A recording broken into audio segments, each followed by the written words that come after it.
Um, Thank you, Tobi. Our guest for today is Mr. Thakadu Saasa, which is a mining industry professional with 14 years worth of mining experience in surface mining, underground mining, and mining projects. He is very knowledgeable and experienced in developing operational management systems, annual mining budgets, and implementing occupational health and safety, environmental management procedures and policies. And he is also good at effective planning and management of employees who achieve annual production targets. He is a verifiable leadership and team building skills, and he is very managed. He started off his career in 2009 at Anglo-American Thermal, which we're going to hear more about during the event. As a graduate trainee, he then progressed to be a miner, shift overseer, and then he held multiple mine overseer positions at different colliery mines. He is now currently a mining manager for Wescoal. Mr. Saasa holds a blasting certificate for both surface and underground coal mining. He also possesses a mine manager's certificate of competency. He also has certificates for finance and non-financial managers, project management for non-project managers, continuous mining improvement, and APCs of supervision. He holds a Bachelor of Science degree in mining engineering from the Wits University and a postgraduate diploma in business management from Regni Business School. And he is currently pursuing a master's in philosophy with specializing in corporate strategy at the University of Pretoria, Gordon's Institution of Science. So I'd like to also give a warm welcome to our guest. And as we've read in your bio, your career started off in 2009 as a graduate in training at Anglo-American Thermal Coal at the Klein Kopke Colliery after completing your BSc degree in mining engineering at the University of Wits. So our first question to you is, what inspired you to pursue that degree in mining engineering? Was it a career path that you've always wanted to take, or was it a thing you fell into by chance? No, thanks once more for the opportunity to share my experience. I think when it comes to mining, it wasn't my first choice. I think from a young age, I knew I was highly passionate about people. So what I wanted to study was medicine. And the unfortunate thing, or maybe I would say being young and naive, I wasn't ready to study for 7 years before I got my first salary. So that I put that to the side. And then because I was studying maths and science, the second option for me, it was engineering. And even with engineering, what was interesting about it, I was in grade 11 and I started now doing some research around engineering. And back then I knew of electrical engineering, mechanical engineering. Mining wasn't really that common. So I was like, I know a lot of people that are studying, other engineering fields. I'm not gonna join them there. So then I decided to pursue mining engineering. But what's quite interesting with mining is that my name Thakadu, in my language, it's an animal. I think it's a mole. So normally there's a saying, in my language that says Thakadu Saasa. What it means is that I dig hole, or Thakadu meaning the animal, the mole digs hole. So I would say probably mining for me, I don't want to say it, but I think I was destined to be in mining, and it's a calling for me. Oh, beautiful. That was so interesting. I don't think we've had any guests in the past, introduce themselves like that and how to link it up with their names. So I think, yes, you are destined to be in the mining industry, and your biography tells us a lot about how you've excelled in that space. So you said you wanted to be to initially pursue medicine, and you found yourself to deviate and become an engineer in the process. So what was it like being in school? Because since you did want 7 years, I'm sure the 4 years you were in engineering too had its own challenges. So what was the experience like being an engineer, studying to pursue an engineering career? With engineering, it was a big jump. I think from high school back then, we were conditioned to know pass mark is 40%. And when you got to varsity, you got the shock of your life to realize now pass mark is 50%. So the adjustment was pretty intense, and it didn't even end there, because I think back and then our government also was pushing for maths and science students. So supply and demand, there was a lot of demand for people to study maths and science. And I remember my first year when we got there, we put like around 150 of us in class or more than that. And we had to take 3 very intense tests. And the unfortunate or fortunate thing with those tests is that they were either going to determine your future, whether you're going to do the 4-year mainstream, or they're going to put you in a 5-year program if you failed one. If you failed more than 2, then you had to prove yourself in the next semester, or you could have been expelled. So I think those years, the first year for me, it was quite tough, a big mountain to jump. But luckily, I managed. I think coming from a background of the rural areas, I mean, education was our only way to survive. So we put all the hard work and managed to be in the 4th-year program and managed to finish my degree in record time. And yeah, I think that's that. Thank you. It's amazing that you managed to finish in record time, because I feel like engineering is one of the more challenging courses to take. So as you know, there are many people who are studying mining, young people right now. Do you think, as someone who's in the field, there are opportunities in this field for young people to come in and make a difference? Definitely. Mining engineering for me, I think whatever space you're in, even in your household, there isn't, anything you can't link to mining. I mean, currently now the electricity that we're using, we have to produce coal for it, either renewable or anything. So most of those minerals we do mine.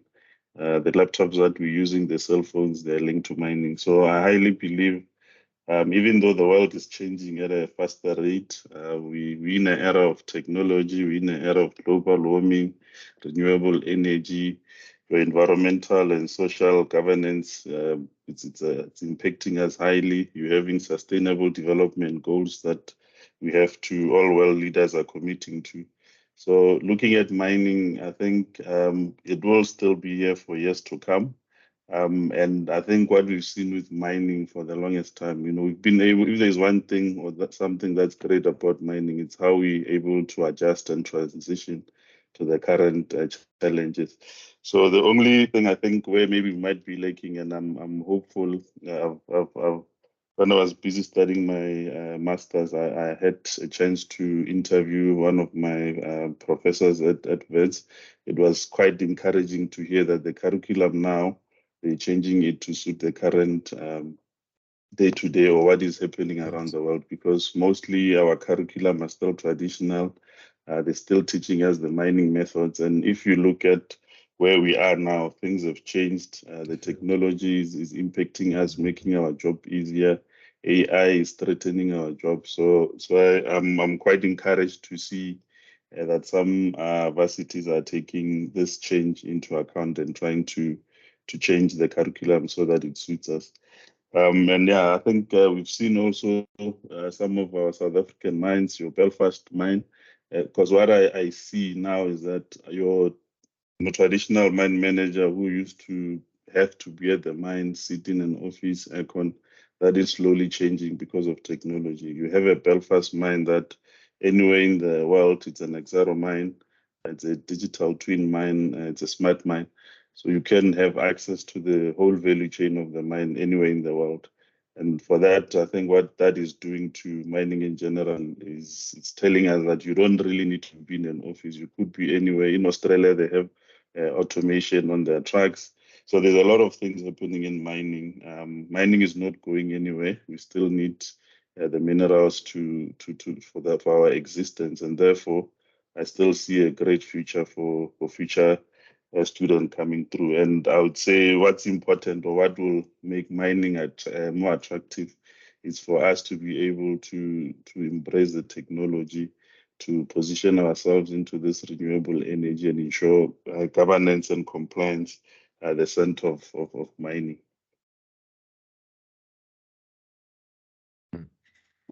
That was a beautiful explanation of the opportunities that actually abound within the mining industry. You've been able to connect it to the changing environment. You've been able to connect it to what the global audience is clamoring for, and also being able to connect it to technology of the future. I think that's something we can always look forward to, and we can always aspire to get into. So, you've told us about the opportunities that abound within the industry, and we know categorically that you are a mining engineer. But one thing we saw is that you have so many certifications, blasting certifications, a master's degree, and pursuing another master's degree, and many others like that. So would you mind telling us what is the importance of these certifications? What is the importance of these extra degrees? And are they as important for you to grow in your career? Why are you pursuing it? Why did you choose to do that? We would like to know. Yeah. So all the certifications, I think most of them, it's when we entered mining, it was for them to allow you to progress into certain positions in mining. I mean, for one, to be a mine captain, you needed underground a mine overseer certificate. To be a miner in the beginning, or a mine in charge of a section, you needed a blasting ticket. So, and then also to be a manager, you needed a mine manager certificate. So those were necessary tickets that you needed to acquire to allow you to do certain legal appointed jobs in the mining industry. But I think what I've then learned was, look, in mining, you always have two types of people, I would say. You have those that have graduated. We were fortunate enough to have had your Anglos being our companies that took us to school. And when you got to work, you had the other type of people that were mostly experienced people that got to where they got because of experience. So why did I have to study more? I realized with the current pace, or what's changing around the world, one, for you to be anywhere in life, what matters the most is that is the people that you know. Your networking skills are quite important. And two, you need to continuously diversify what you know. I think if you have the information that we have is forever changing. So I realized that with mining, with my mine manager certificate, there isn't anything next. And also when I looked at the leaders of the mining industry, so mining companies, back then when I started, most of them were mining engineers by background. But 5 years, 10 years into mining now, you start seeing other leaders from different fields heading the mining industry. So that what it told me, or when I reflected, I realized that now I cannot be a traditional mining engineer only. I need to diversify myself, look into business management, and currently also study for a master's in corporate strategy, so that I diversify my knowledge, my skills, and also I've tend to learn that you also need your own personal uniqueness to be able to make it in the career. All right. So you talk about progressing and diversifying your skills. Do you have any certifications or qualifications that you would say have been the most beneficial to your progression in the mining industry? Certainly, other than my degree and your legal, technical, certification, I wouldn't say, doing postgraduate diploma in business management, that will help. All it does is just it widens your knowledge outside mining. Currently studying a master's in philosophy corporate strategy. It's unfortunate, in mining was still traditional. When you study further, it doesn't mean your increase, goes with what you study. So it's only my mining, and also why I guess that also helped me back then. I mean, Anglo paid for us to go to school, so in a way we did owe them. They needed the return on their investment, so you had to go back and serve them. So I would say if it wasn't for that, because right now, I see a lot of graduates that if they don't have a sponsor, there's high unemployment rate, and now it's bad because it doesn't really matter what you study. Most of our careers now, people just don't have jobs, even if you've done mining engineering. So times have changed. So yeah, I think you don't have a choice but to adapt and change with the times. So thank you for that. I think it's a very eye-opening, particularly around realizing things you've realized when you got into the industry. So I have two questions based on that. The first is that if you were to advise somebody today who hasn't got into the industry, who has that traditional mindset of get my blaster certificate, get solar certificate, and I'll become a mine manager, what is the advice you would give them? And secondly, you said now you're looking at networking as a personal growth strategy. Tell us, how do you network? So those two questions in response to your previous questions. Yeah, the first question, how would I advise someone who wants to learn or who wants to still follow my path? For me, I think times are changing. Technology is moving faster. Because what I foresee in the next, I might be wrong, maybe 10 years or beyond, you won't need a mine manager. Because the reason I'm at the mine, I'm a legal appointee, is because I have to be there to ensure the safety of people. And what technology is doing, we slowly getting more productivity. We're slowly moving people from the face. So if now you're able to operate a mine from a remote area, trucks are being operated without operators, eventually then there's no need for you, or there's no need to have a mine manager being at the mine. So what I see, or what I would say, is even if you still have to go the traditional way, the most important thing is to look where the industry is going and start aligning yourself either with AI or align yourself with data mining. So don't just do pure mining and stick to pure mining, because very soon being a mine manager will be redundant, and there wouldn't be any need for you to still say I want to be a mine manager. So I think I would encourage, and for me, it's always surprising to see the youngsters that they're so all answers, they're within their hands. They have the phones, they have everything that they can do to research, but yet they don't research the future. They see you as young as I am, and they get inspired, and they're thinking,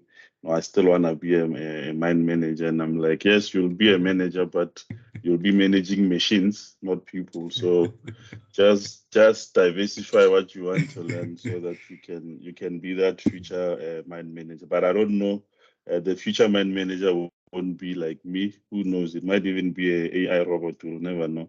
But we need to align ourselves in that direction. And the second question was? Networking strategy. The networking strategy.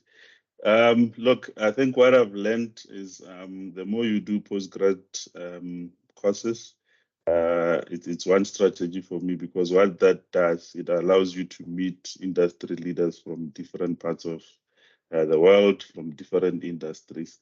And with that, now you're able to expand people that you know, and you're able to have, when I was busy doing my master's, I was able to speak to people in government, in high position. I was able to have connections, people in banks, CEOs, as your classmates, people who have started business. So you're able to have a vast majority of people in different industries. And what that does, and as you conversate, you start to realize there's more opportunities, or some of these things are interlinked. Now you're able to talk to a banker whom from a mine, they're telling you now with the new renewable energy focus, and now the banks are no longer funding coal project in South Africa. So now you tend to know you have to go the energy route, And I think that's my personal strategy.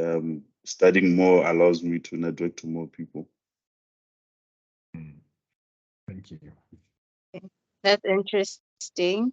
And I can imagine that as you've been studying with your postgrad, you've also had to work concurrently. So you've done both at the same time. Has that been challenging? Do you have any tips for someone who is doing both postgraduate studies and working? Yeah, postgraduate study it's not the same as undergrad. I think undergrad was fun, and postgrad, unfortunately, you are required to deliver on your KPIs at work, and at the same time you are required to deliver all your assignments. So I would say it's highly challenging. And advices for me, I've been lucky to be working into an environment where they allowed me time to do my studies.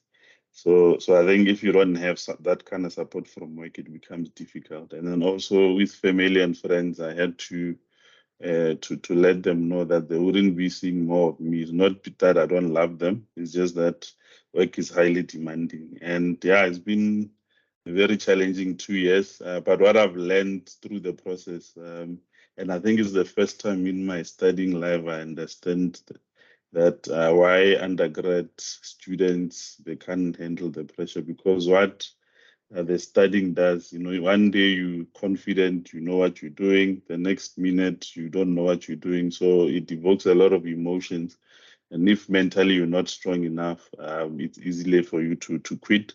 And I think one of the things that I've realized now is that I think, definitely for anyone learning, if there's any institution that you just have psychologists on 24-hour dial, it should be a course that they teach you, because the pressure that you go through, I don't know. I mean, with this master's, I will tell you, in the past 2 years, it's more than 10 times I wanted to quit because I couldn't bear the pressure. But the beauty of it, or what I've learned through the process, is that, once you keep going, you keep pushing, you get, like, unfortunately, unlike undergrad, I knew my second year was very rewarding. I had a lot of time on my hands. I knew how to, I figured myself. I knew what I needed to do to pass. With postgrad, there's no such thing. You know what you have to do. You have to put in the time, unfortunately. If you don't put in the time, you're not gonna make it. So I would say there's no better way or one solution fits all. But what I could say is you have to sacrifice all your family time and friends time, and you have to create more time towards both working and studying, because you cannot not perform at work and say it's because I'm studying. You have to find a way and a balance to give both at the same time. All right. Thank you. Thank you very much. So now in the position of a mind manager, I believe you get to interact with people in different spaces. This question is directly related to people who are just starting their careers, when you get to interact with them. And I believe some of you will have got to work with some of those early career professionals in the past couple of years now. What is the thing that you see that you love about them? And what is the thing that you see that you don't like, that you think can be improved? So I think young graduates, as young as I am, I think what I see, or what I see with them, is energy that they have. And I'm quite hopeful in terms of, because of time and because of my generation. Most of us, we managed to get into this space, and now we're in positions of influence. And my wish obviously is for us to create such an environment for them to thrive. Things have changed. Back then, they were more focused on time, being on time. The dirtier you looked, everyone thought you worked hard. COVID came, it showed us you can work anywhere. As long as you have connectivity, you can deliver results. So the workforce obviously is changing, and I think it is our duty to guide them, into the right path. And also, I think it's platform like this that we're able to share our experiences. And I always say, you know, the beauty with the experience over time is that you tend to realize there's no shortcut in life. The beauty of mining for me, why, you know, I'm still passionate about it, is that I love people. I see people or any human being as a potential, and what gives me joy is if I'm able to tap that potential that you have and be able to bring the best out of you. So I think that's something that I'm highly passionate about. And I always say, you know, with these things changing so fast, you must always have a mindset that the next upcoming young person, they could create a mind where they have a mind, or they could be your boss the next day. And the one thing you don't want, it's when they're your boss, then you resign the next day. So give them a platform where it's a fair platform. Push them hard, but in the back of your mind, you must just think one day they might be your boss. So I would like to treat my future boss nicely. That's a very beautiful perspective. Thank you. Yes. So you mentioned that you are passionate basically about leadership, and most of us are looking up to people like you. So do you think that, first of all, leadership is something natural that comes from within, or it's something you can work on as you go along? And also, what have you done that has improved, that you have seen that has improved your capabilities as a leader? Okay. I think leadership, for me, it can be cultivated and taught. And at the same time, very few are born to lead. But the majority of us, we need to cultivate and teach ourselves. So I think what I've seen for myself, or like I've said before, what I appreciate is that, you know, all people are different. And I think what I've gotten to learn over time is that, you know, as human beings, all we want is to be acknowledged that we exist, and is to, you know, is just to see that you're there. And once a person is able to tap into that, you can always do the best that you can. It's not always about money. And I've always also learned on the other side that, look, your boss is always right. So you need to know how to manage your boss, because truth be told, you know, our HR processes, I can fire my subordinate. It allows me to do that. But when people are not happy with the boss, somehow surprisingly, you know, the process is not the same. There must be a grievance, there must be evidence and all of that. So if you know that your boss can fire you in a second, the question that you have to ask is, how do I make sure that I do what the boss wants at the same time, prosper at the same time? So for me, I think leadership in general is all about people. If you understand people and you're able to bring the best out of the next person, that will make you a better leader. And I always say, for me, I think the one thing that I have, I spend a lot of time observing a lot of people. I spend a lot of time understanding, because what I've learned is that if I'm able to put myself in your shoes, I should be able to understand why you do what you do. And I spend a lot of time trying to not judging whether this is right or this is wrong. And I always highly believe that, you know, with leadership, the one thing that most of our leaders are not doing, you know, they're not being decisive. I've gotten to learn that leadership is all about making decisions, whether the decisions are wrong or right. Decisions have to be made, and the quicker we learn how to make decisions as leaders, you know, the better we can better ourselves. Because if you make the right decision, that can give you a competitive advantage. If you make the wrong decision fast, that could make you learn and move on quicker. So I think that's more important to me around leadership. So for me, I look at people as assets, and without them, I don't think any organization can survive. Even though now we have AI that can take half of our jobs, we should be worried, or we should be learning how to code. Yeah, that is interesting. I got so engrossed in it that I did not even prepare for the next question. But nonetheless, you've talked about how you've worked with people, and you've talked about some of the things you've done in the past, particularly around working with people, the younger generation, and leadership, which is about people too. In your role as a mine manager currently, we know that you didn't just arrive there. You took several steps until you got to that position.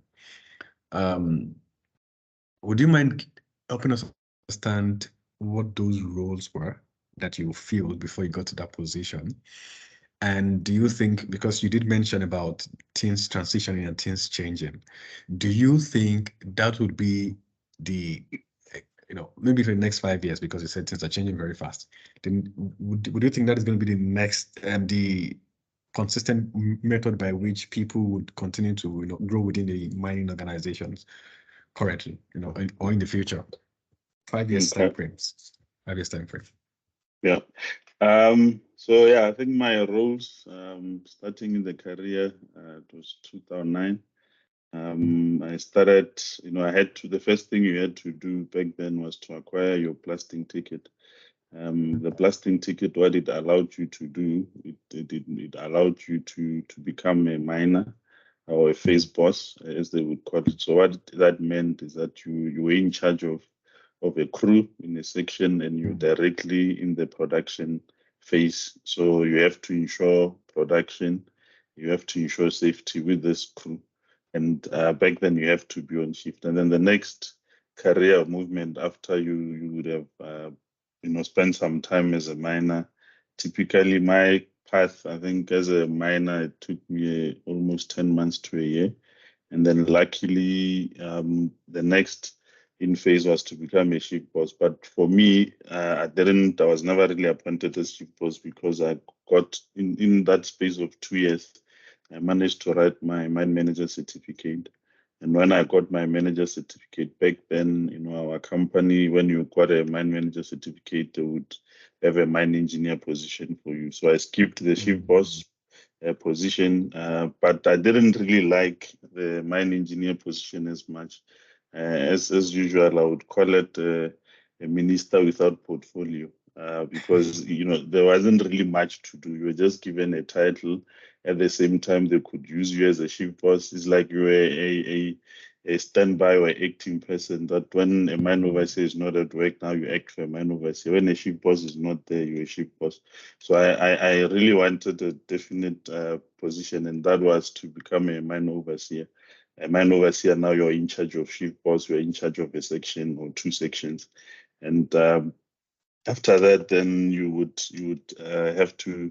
So for me, what happened is that I spent a lot of my career as a mine overseer.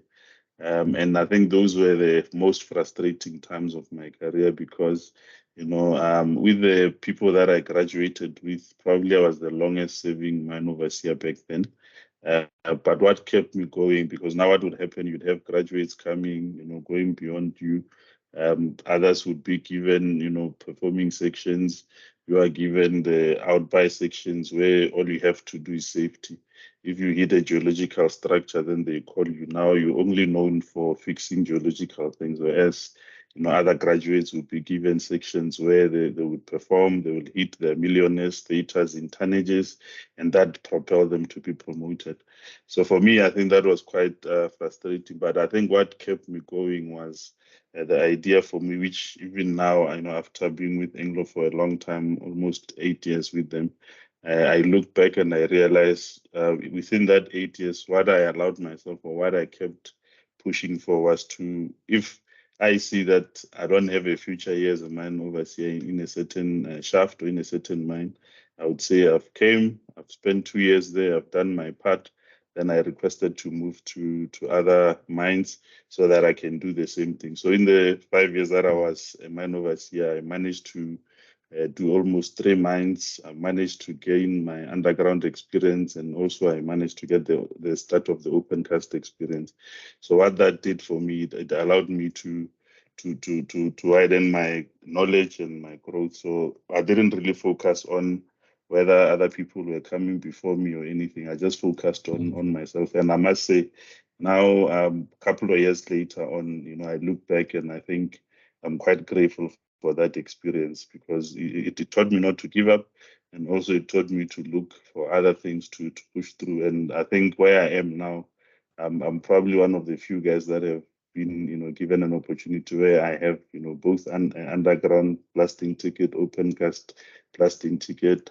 So I'm one of the few guys that managed to have that both experience, even though I was introducing a lot of progress. And then I think after 8 years, then I was like, no, I think I've overstayed my stay. Then I started applying outside.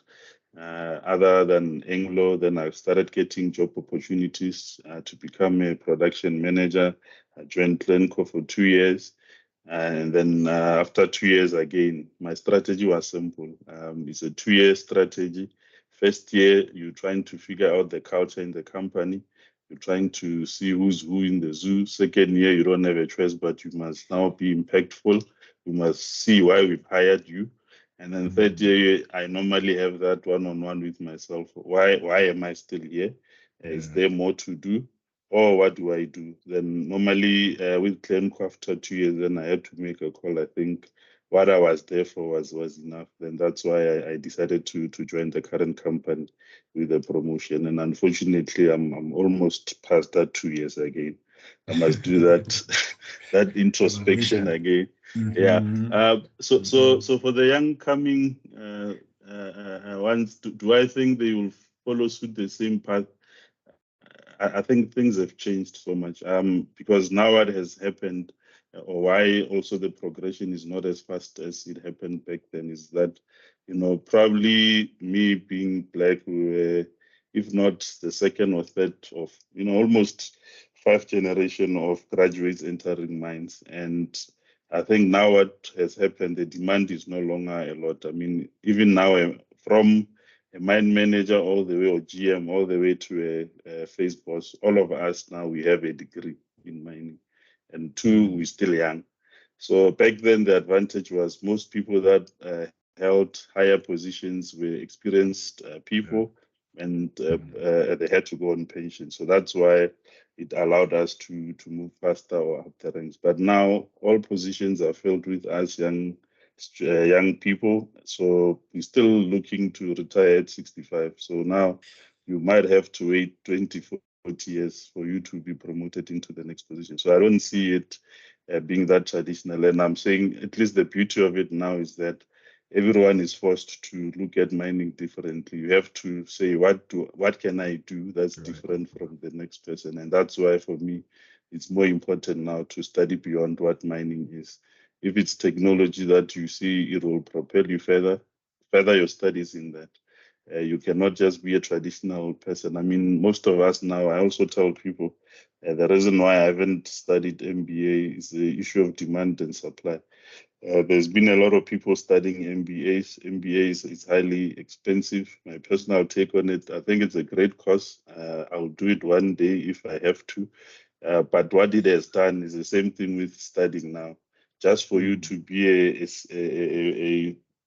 just the entrance or a middle manager now, MBA is going to be a requirement. So what's going to end up happening, everyone at the mine, even a person at the low level entrance, they will have an MBA. So that doesn't now differentiate anyone else. Back then when MBA started, it was quite fascinating and interesting because you knew you had MBA, there's few of them. It was easy for you to be at the executive level. But right now, everyone, you'd find that at the mine, similar with a mine manager's ticket, you needed only one person to run a mine. But what you'll find now, you find there's 20 people that hold the ticket. And now you don't need 20, you only need one. MBA, you're going to find at a mine, there's 20 people who have MBA. So now the supply is a lot, but positions are few. So I would say times have changed. The traditional way of getting up the ladder is no longer going to be you saying I have a MBA or I have a master's. More reason why I'm doing a master's in philosophy. I'm just trying to be different. That's all. That's right. That's a very good one. Very, very good one. Okay. Right next. Yeah, that's very interesting. So what would you say? Because you're saying most people have qualifications now that are saturated in the market. What would you say is something that can set you apart from the rest, as both a young person and someone who's progressing in the industry, like maybe in terms of skills or attributes or just in general? Yeah. I think what's important now, look, I think the one important thing for me is the willingness to learn and unlearn. I think what not everything seems to be what it is. Times are changing quite fast, so you have to have it in you to be willing to learn and unlearn. I mean, the environmental laws are getting stronger. Technology is taking over. Like I said, AI now can do most half of what we can do. Renewable energy is here to stay; it's not going anywhere. So the only thing you can do or embrace is yourself. You have to diversify yourself. You have to find that uniqueness that you have, because the beauty of it all at the end of the day is only one me. As much as we are 7-8 billion in the world, I don't think even if I had a twin, they would be the same as I am. So what I tend to do a lot for myself, I tend to read a lot of books. I tend to watch a lot of motivational videos, because I think the only way to learn to be better than yourself is to see what other people are doing.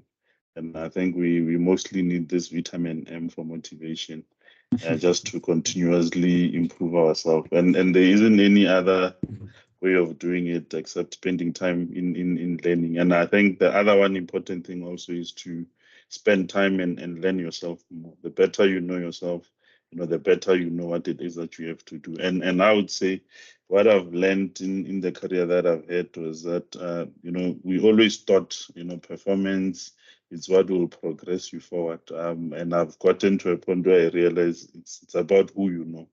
It's about when you are not in the room, or when you have to go to an interview, they see your CV, somebody calls and says there's a Tobi that's coming. That's all it takes. So at the same time, you have to make sure your network grows as much as you have to have something to put on the table to show that you can deliver. Who you know also plays a big part. So you have to spend a lot of time networking, because if tomorrow you were to come to an interview, it's a easier interview. You've interviewed me, so it's easier for me. It's not the first time I see you. Now I'll be more interested to know more about you, unlike a person that will come to an interview and that's their first encounter. So I highly believe right now that networking is the best thing that you can do for yourself. And only you don't need to network in the industry that you're in.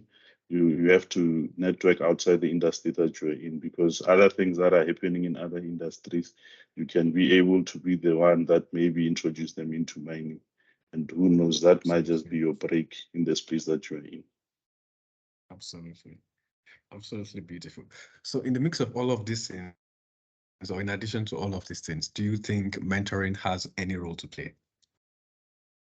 No, definitely. I think mentoring I always say with mentoring, the best thing about it is that a person is able to share their own experience. So I always look at life as going into the jungle. So we all are going through the jungle. It's always nicer when a person has been through the jungle and they tell you, I'm where I am because I've done 1, 2, and 3.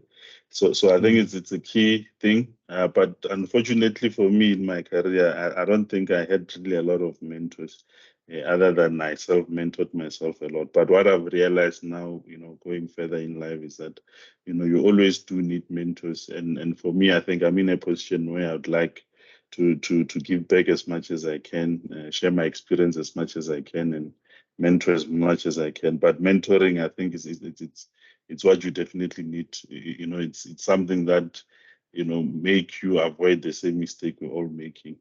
And also the beauty of it, is not a matter of is it right or wrong. It's just the person saying, this is the path I've walked. This is the mistakes that I've done. If you want to follow my path, do this and do that.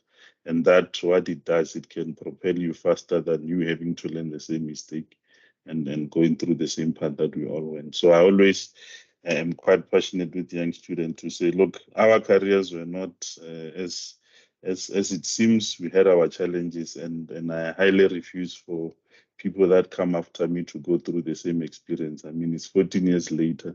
What I've experienced back then, the current students or the current graduates shouldn't be experiencing the same thing that I've experienced 14, 15 years back. Because back then things were different. everything, challenges were different. Now they're coming with new minds, and I always say we have to invest in the youth because they are our future. Thank you. That's definitely true. And since you've had this experience and you know what things not to do and what things to do, what would you say was the most challenging or rewarding project you've worked on, and what have you learned to do from it, and what have you learned not to do from it? Yeah, there's a couple of projects. I think that the one that probably stays with me is when I joined Glencore. They were high on productivity, and it was tough to be in that environment. But the beauty of it, I think it was just going back to basic mining 101. And I think what I've learned through that time, it was with great leadership, anything is possible. As long as a leader has a vision, that's what's quite important. And I think we had that, and we were, able to get to probably be, one of the top performing mines in Glencore at that time. But I think also at the same time, what was tough is that what you gotten to realize is, even though you've achieved all these best things, sometimes we don't know when enough is enough. Conditions are changing, and we still expect the same output. But it was a good learning experience, and I would, for where I am in my career, I would forever look back at that experience. I know I can take it anywhere to ensure that I can improve productivity wherever I am.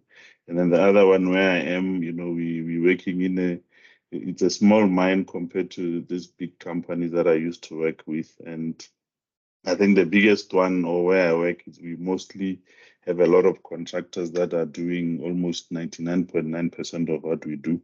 Unlike your bigger corporations, which they do 90%, it's in-house, the other 10 is outsourced. As is the other way around, it's 95% outsourced, 5% in-house. And what we've seen is, over the period that I've been there, there's been a lot of changes. Your contractors change rapidly, and with that, what lessons that we had to take, especially with contractors, wanting to change within 3 months or so.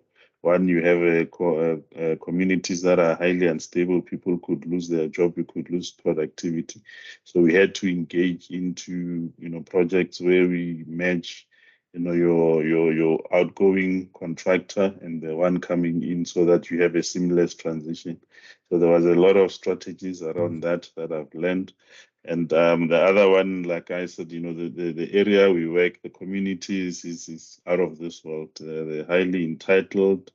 You would hire 90% of the local people, but another one would come and say, no, you're not from this area. You must go, and I take your job. So also around that, we forced to continuously have, community strategies to ensure that we can, keep our minds running. But the conditions are quite difficult. So, but I think in all the most projects that I think have been successful, what I've learned, it's just 2 things. Leadership that shows you where you guys have to go, and this is how you'll get there. And 2 is people. I think with people or stakeholder engagement, I've realized that's the most key. If you continuously, let your people what's happening, where they're going, it makes the process much easier. So those are the 2 things that I think are quite critical for one to survive or be successful in any other project. Absolutely beautiful. Absolutely beautiful. So we'll be starting the question and answer session very soon. So if you have questions, you can drop them in the chat, or you can just raise up your hand. We'll call you and you get to ask our guest the question. So as we round up this session of the interview, I would like to ask, what is next for you career-wise? I know you've talked about strategy of merging renewables, but what is next career-wise? For me, I think I've spent enough time or past time in intense production. So I think short term, what I would like to do, even though my dream is it's quite big. I think in the next 2-3 years, I'd like to, to be in the C-suite level, the CEO. That will make me sleep well at night. But medium to long term plan for me, I think what I've gotten to realize, it's easier for us to complain about high unemployment, lack of opportunities.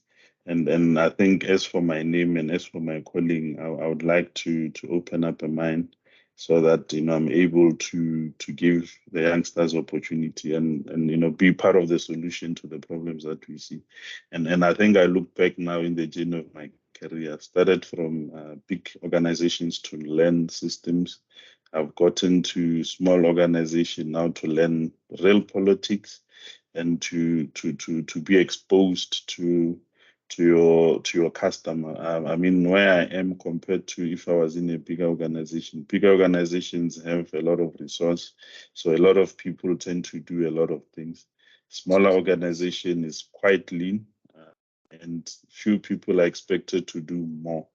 So what that does for me, and I'm realizing now with the dream of wanting to own a mine, I've started big, I know systems. Now I'm getting closer to the customer. After I'm a CEO, I don't see why not. I can't open my own mine. Beautiful. Thanks for sharing. Sunny? Yeah. One last question for me. Those are big dreams, and we hope you achieve them. We are rooting for you. So my last question is preceded by a quote by Maya Angelou saying that people will forget what you said and what you did, but they'll never forget how you made them feel. So from your side, what kind of person would you like people to remember you as? I think that is easier. I'm always reminded when I go to funerals and all of us we fall into, how good the deceased was. And some of us we lie about such. So I think for me, I would like to be remembered as a kind and humble person. And I'd like to be remembered as a person who tapped into people's potential and brought the best out of them. And also as a person who has influenced the industry that I'm in, and also a person who has given back to the society and the community that we live around. Absolutely. Thank you so much. We have a few questions here, and if you have more, please make sure to raise up your hand. So we have Idris Yusuf, and he or she is saying, I don't have a degree in mining. Rather, I studied chemistry. What are my chances of securing a job within the mining industry? Look, so back then, I don't know whether it's straight chemistry or what, but back then or even now, if you've done chemical engineering, you could easily work at the mine. In some industries, they do use chemical engineers. Well, it depends also what commodity it is. But for coal, I think if you wanted to come into coal, you'll have to do a coal prep. You could easily be in a processing plant where we wash our coal to the final product. So opportunities are quite there because in other commodities, other sectors, chemistry is more as compared to the coal industry. Thank you. We have another one by Langile. I'm currently doing my third year in geological sciences. It's true that jobs opportunities are rare. Is it possible for you to help me have a person to mentor me during the holidays, or have a qualified person to guide me on the journey? Yeah, no, it's possible. They can reach out.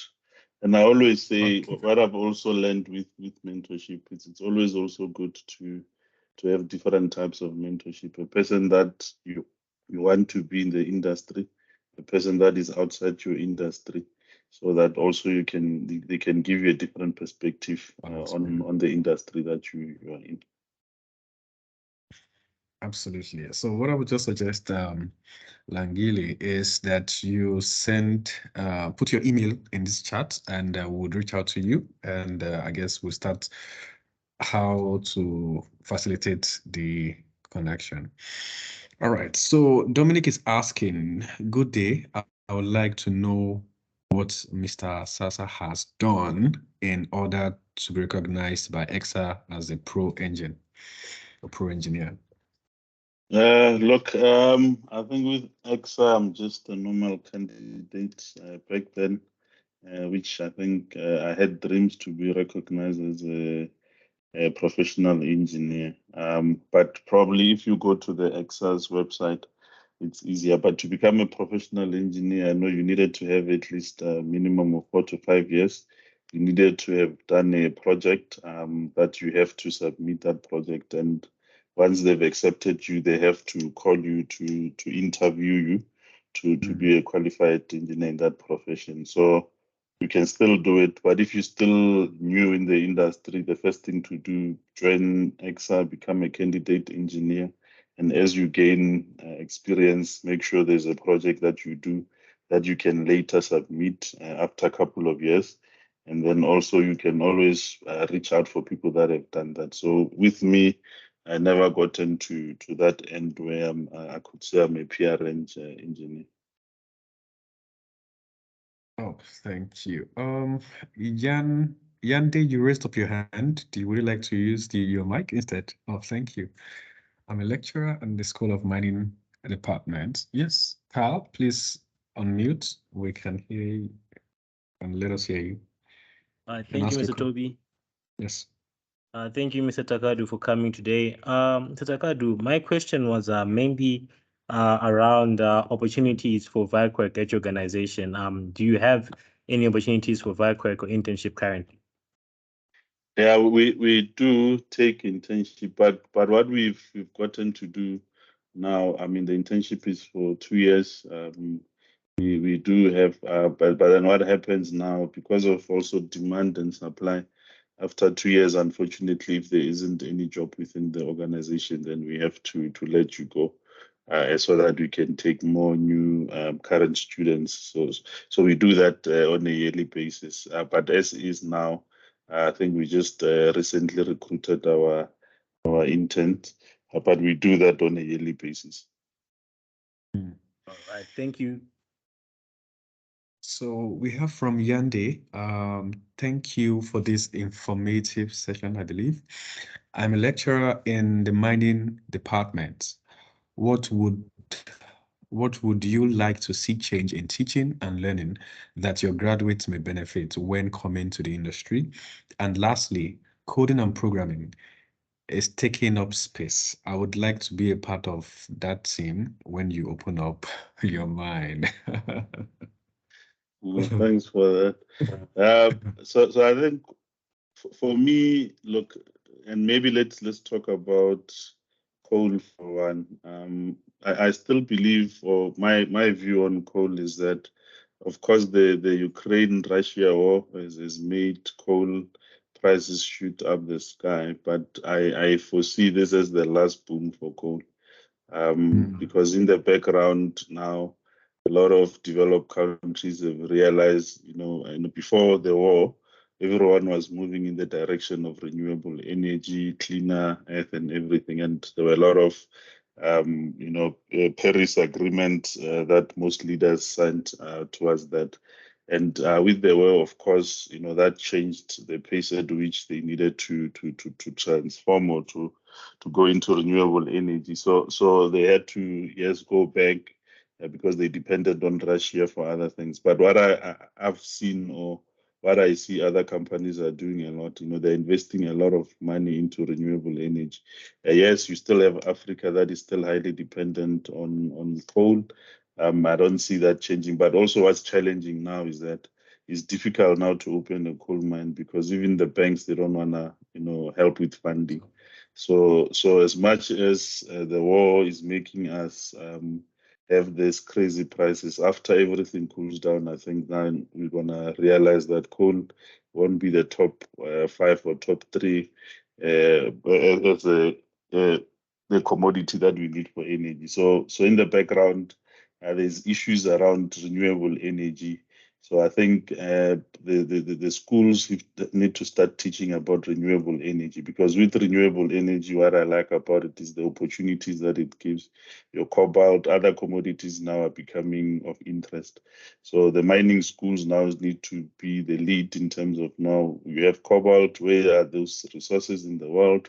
Are we going to use the traditional open cast mining, or do we need to find new ways? How's this commodities? Because back then in school, we were taught about platinum, we were taught about coal, we were taught about this. You're not taught about, your chrome, your other commodities. We are not really taught much about that. And two, the technology part, we're talking about the 4IR. And I think most school, there isn't really much being done. But yes, you still have companies like your Exaros, Australians, they're ahead. They have automized machines. You don't get taught about that. So I think they need to change the curriculum to teach about what's happening currently. I mean, if you can have a mine like Exaro, where, you can see the value chain from when you do exploration to see how much coal you have. You can see now at this point in time how much coal you mine, how much is being sent, how much money you have. Decisions will be made easier.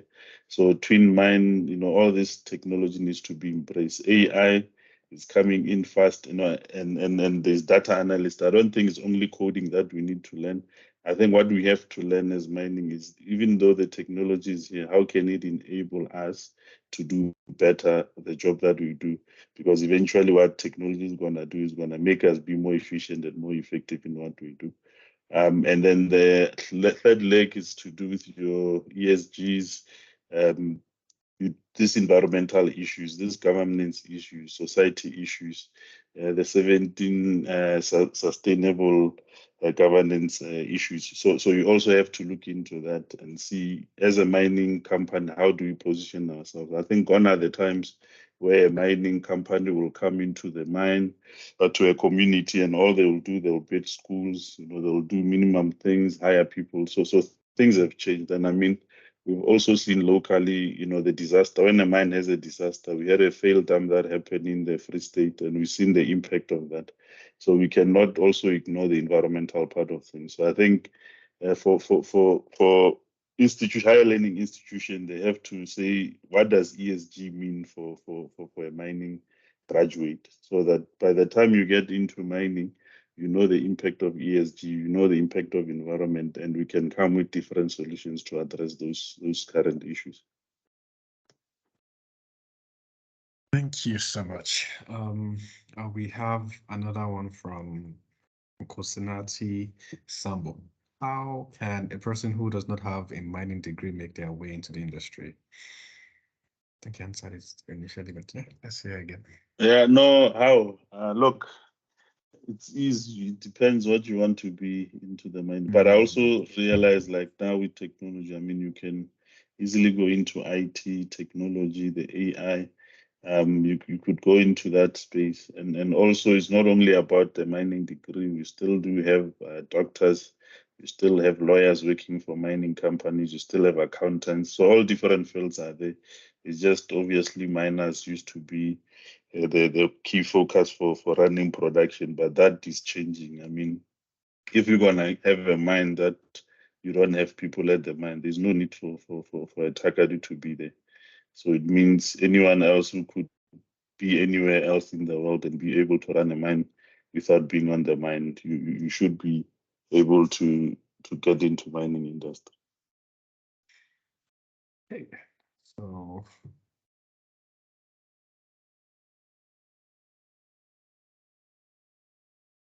there are opportunities for blasters in Wescoal?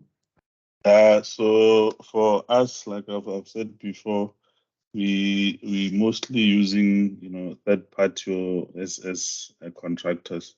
So as is, we're using a different company that is supplying that service, and all we're doing is managing that. So I would say no, there isn't any current opportunities for that. So, as a miner, can you determine the years you can finish up a deposit in an area, more like life of mine? So I know with coal, especially maybe in the South African context, we still have coal reserves. I mean, even some companies that are lucky, they still have their Eskom contracts, or Eskom is still saying they will need coal in the next 30 years. So I still believe, that will be the case. But the thing is, I don't think it will be at the high volumes that we see. In South Africa alone, we're still having load shedding yet. And there's one thing that I don't get every day. I wake up to go to a mine to mine coal so that the Eskom produce electricity for me. Yet I come home and I'm load shedded. I'm like this. So I think the future of coal is not going to be as it is now with the boom, and also the boom. What it has done, I mean, it has made mines change their strategies to focus more or put more money into coal reserves that have high value. So that once I mean, even if you were to come to Witbank, most of the high quality reserves are depleted now. You're only having some of the coal deposits that are not of that high quality. So I would say if you wanted to determine where I am, I mean, my life of mine, I have close to 5 to 7 years of life. And also the other tough thing, or the most challenging thing, I mean, yes, we're still continuing. If it wasn't for this export market, we wouldn't be operating, because Eskom, due to politics, they decided to not renew our contract. So with that, what it means, and I also know, a mine next to me, in the next month, they're going to close down because they don't have an Eskom contract anymore. So times have changed. So yeah, you just have to always be ahead of the change if you can. Thank you for that. Just in addition to that, I think you also ask around generally. Yes, there are geological, geostatistical method that you could use to determine the life of mine for any mineral that is being explored at that point in time, if that's what you're asking. On that note, I want to say thank you to everyone who has joined us. Thank you to our guests who accepted our invitation. And thank you to our listeners who spent time having to join us to learn from this experience of Mr. Thakadu. We are going to be back next month with a bigger and a nicer edition, and we are looking at you joining us and having a swell time too, just like you've had today. So please have a great evening or morning or afternoon, depending on the location that you are in currently. Thank you very much and have a good day. Bye.